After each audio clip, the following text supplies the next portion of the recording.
The secret they don't want you to know. This thing is slowly poisoning you. Why the food industry wants you sick. I'm sure you've heard some dickhead influencer say something along the lines of that. Hell, you've probably even read the headlines on some bullshit article. And maybe you felt that little spike of anxiety when one comes across your feed.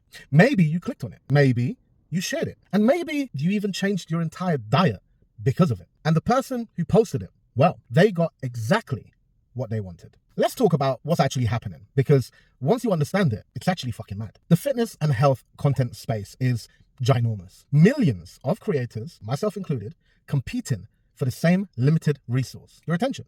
And in that environment, the question every creator, whether consciously or not, has to answer is, what makes people stop scrolling? The answer, backed by decades of psychological research, is negative emotional arousal, fear, threat, urgency. Now, this isn't a conspiracy theory. This is documented human psychology. In 2021, psychologist Baumeister and colleagues published what became one of the most cited papers in social psychology. Bad is stronger than good. And that paper demonstrated that negative information consistently has a stronger psychological impact than the equivalent positive information. We are hardwired from an evolutionary standpoint to pay more attention to threats than to opportunities. I mean, it kept our ancestors alive. And now it keeps our influencers monetized.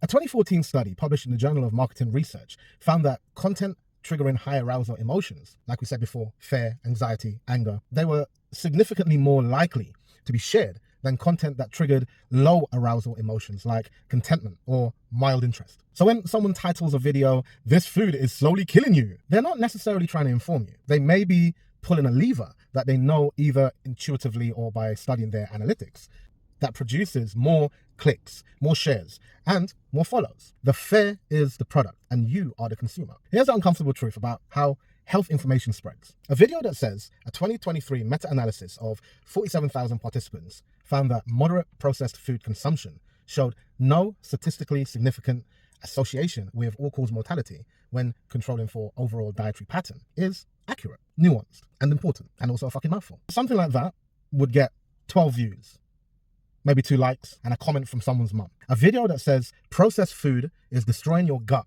and no one is talking about it will get 2 million views, a feature on a podcast, and be shared like a motherfucker. The information environment rewards alarm. And health content, simply because it touches something visceral, something personal, the fear of illness, death, and physical decline, is uniquely susceptible to this distortion. A 2020 analysis published in Nature Human Behavior found that misinformation related to health topics spread faster and wider on social media than accurate information, partly because inaccurate health content tends to be more emotionally charged. The platform's own engagement algorithms amplify what people react to. Fear gets reactions. Fear gets amplified. This is the mechanism. It's not shadowy. It's just incentives, human psychology, and an algorithm that cannot tell the difference between a response to something true and a response to something terrifying and false. Now, here's something that should genuinely fuck you off. Constant exposure to fear-based health content doesn't just waste your time. It can actually make you physically worse. The nocebo effect is the evil twin of the placebo effect, where the placebo effect demonstrates that believing something will help you can produce measurable psychological benefit. The nocebo effect demonstrates that believing something will harm you can produce measurable psychological harm, even when no actual harm exists. This has been documented in clinical literature. Patients told the treatment has side effects. Well, they've actually reported those side effects at a significantly higher rate than patients who weren't warned, even when the treatment is inert. Now, applying that to someone who has spent 3 years marinating in content telling them that gluten is destroying their gut lining, that their tap water is poisoning them, that their sunscreen is giving them cancer. Some of those people will develop real symptoms, real anxiety, real psychological stress responses in relation to substances that the evidence does not support as harmful at normal exposure levels. Fear isn't just emotionally manipulative. In sufficient doses, it's a health hazard. So how do you tell the difference between a creator who is legitimately raising an important concern and someone who is farming your nervous system for engagement? Here's a few signals worth paying attention to. Vague, unnamed enemies. They don't want you to know this. Who the fuck is they? If the threat is real, name them, cite it, show your work. The use of a shadowy, unspecified they is almost always a manipulation device. It creates paranoia without accountability, emotional intensity without evidence. Now, if the content makes you feel a strong, visceral response, but offers no primary resources, no named studies, no specific data, well, what you're feeling is the point. The emotion is the content. There's nothing underneath it. Consistent alarm across every fucking topic. A genuine health educator will sometimes say, the evidence on this is mixed, or we don't exactly know yet, or this is probably fine in normal amounts. A fair merchant will find the terrifying angle on fucking everything, because everything needs to be terrifying to maintain the level of engagement. If every single video is an emergency, that is a pattern worth noticing. Ask yourself, how do you feel after consuming their content?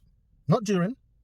The hit of urgency and alarm can feel almost exciting in the moment. After, well, do you feel more informed and empowered, or do you feel anxious, confused, and vaguely like the world is trying to kill you? That feeling is data. Look, at the end of the day, real health risks exist. There are genuine problems worth understanding and addressing. The point is not to dismiss everything and trust no one. The point is to develop enough media literacy to distinguish between someone who is actually trying to improve your health and someone who has figured out that scaring you is the most efficient route to your wallet and your follow button. Real information will occasionally be boring. It will come with caveats. It will reference sources you can check. It will sometimes tell you the answer is not dramatic. If you're following someone and every single thing they post makes you feel scared, makes you feel like you're under attack, makes you feel like you're one meal away from absolute catastrophe, I'm sorry to say that person is not educating you. They are farming you.